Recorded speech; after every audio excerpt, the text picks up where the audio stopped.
залхуурал болоод завгүй их нэрийдлүүд ажилтай амжихгүй байна гэдэг ийм шалтгаануудаас үүдэлдэг. Энэ номын клубын уулзалтанд анх удаага ирж байна. Үнэхээр сонирхолтой. Олон хүмүүстэй танилцаж, олон найзуудтай олж явлаа. Та нарт ч бас ирээрэй гэж хэлмээр нэрсэндээ үнэхээр харамсахгүй шүү. Юу гэж байна те? Баярлалаа. Челленжийн 3 дахь өдөр өнөөдөр хацхуур номын дэлгүүр дээр хүрэлцэн ирсэн байна.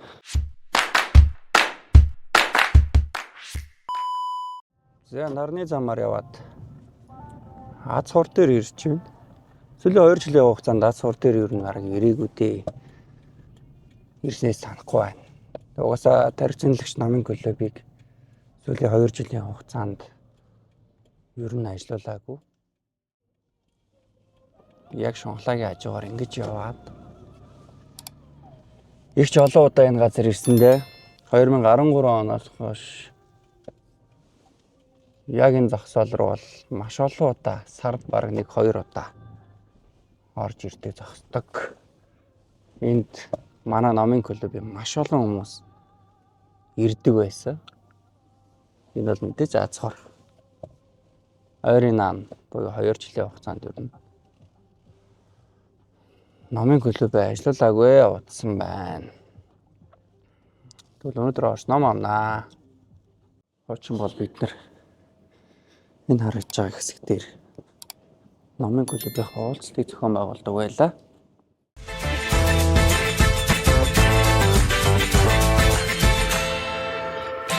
Тэгээ өнөөдөр би анх удаага ирж байгаа. Тэгээ окноо дагуулад дээлтэй өдөрлөг гэсэн болохоор бүр ажлынхаа амралтын өдөр зориод ирлээ. Маш их баярлалаа. Би тархицлагч номын клубын уулзалтанд ирснээс хойш нэг номыг олон өнцгөөс нь харж уншдаг болсон. Тархицлагч номын клубын гишүүд маань бусдад эерэг энергийг түгээж чаддаг байгаа. Би өмнө нь ичимхий бүрэг өөрийгөө илтгэх чадваргүй байсан.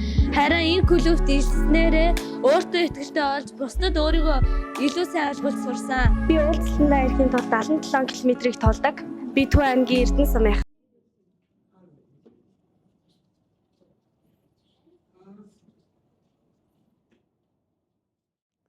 Челленжийн 3 дахь өдөр өнөөдөр хацхуур номын дэлгүүр дээр хүрэлцэн ирсэн байна. 2 жил гарны хугацаанд ерөөсөө ном огт уншаагүй. Тэгээд дээрээс номын дэлгүүр ороогүй. Өнөөдөр номын дэлгүүр орсон чинь маш сонир мэдрэмжийг авлаа. Яагаад вэ гэхээр 2013 оноос хойш 2022 он хүртэл хугацаанд тархи цэнэглэгч номын клубыг үүсгэн байгуулад яг энэ хацхуурын зааланд маш олон уулзалт буюу нийтдээ чөлөөт уулзалтуудтайгаар нийлээд 150 гаруй уулзалтыг за 50 гаруй одоо бас сургалтыг за тэгээд 10 гаруй сайн үлсийн аяныг номтой холбоотойгоор зохион байгуулж маш олон залуучуудыг бас игнэндээ нэгтгэж явсан. Түүнээс хойш хугацаанд залхуурал болоод завгүй их нэрийдлүүд ажилтай амжихгүй байна гэдэг ийм шалтгаануудаас үүдэлтэйгээр ном уншихгүй байгаад байсан. За тэгээ 2025 оны зорилго дээр гол зүйл нь юу байгаа вэ гэхээр хуучин зөв зуршил дадлуудаа сэргээе гэдэг ийм зорилт байгаа учраас түүнтэйгээ холбогдуулаад өнөөдөр өөртөө зориулаад ном олдож авах гэж байна. За 3 номыг бол сонгочихлоо. Ямар 3 ном бэ гэхээр Ухаалаг нойрсгоо гэдэг ийм ном шинэ үгийг нь мэдэхгүй байна. Хизээ гарсныг мэдэхгүй байна. Тэгээ ямар ном хизээ гарч байгаач мэдхээ байж штэ тий. За тэгээд дараагийнх нь ном гэх юм бол Вавилоны хамгийн баян хүн гэж байна. За энэ номыг бол би нэг 7 сарын өмнө найзынхаа гэрт хараад тэгээд нэг эргүүлж тойруулаад уншиж байсан тодорхой хэмжээгээр тэгэхэд бол маш их таалагдсан учраас энэ номыг худалдаж авъя. За мөн Ясан зүрх.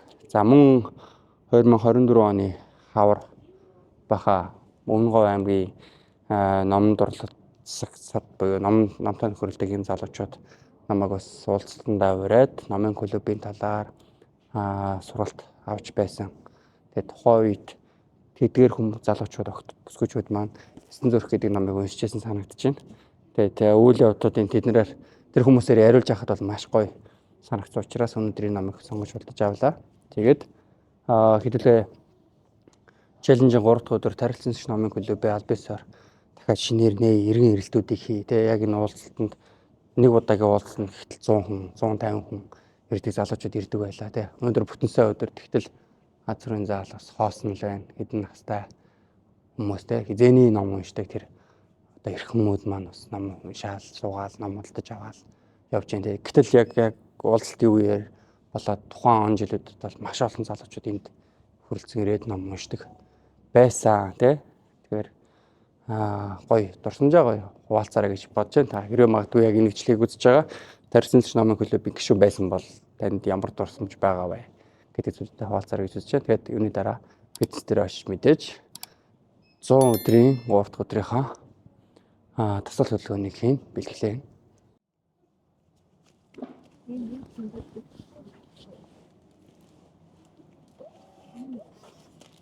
Баярлалаа.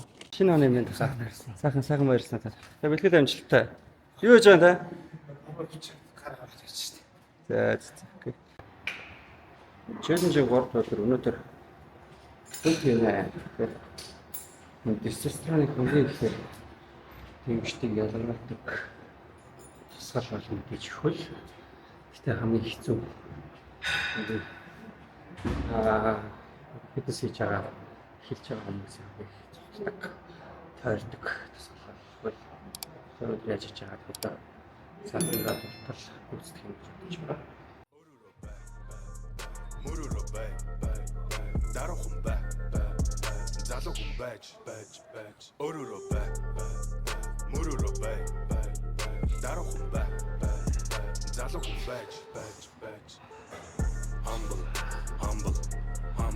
Oh, be humble. Oh, be humble. Oh, be humble. Don't be shy. Өөртөө алхах челленж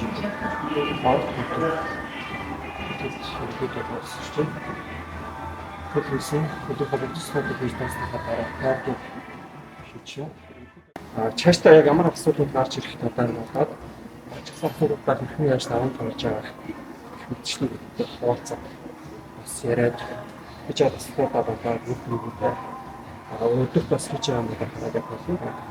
Маргааш видеогоор уулзцаа.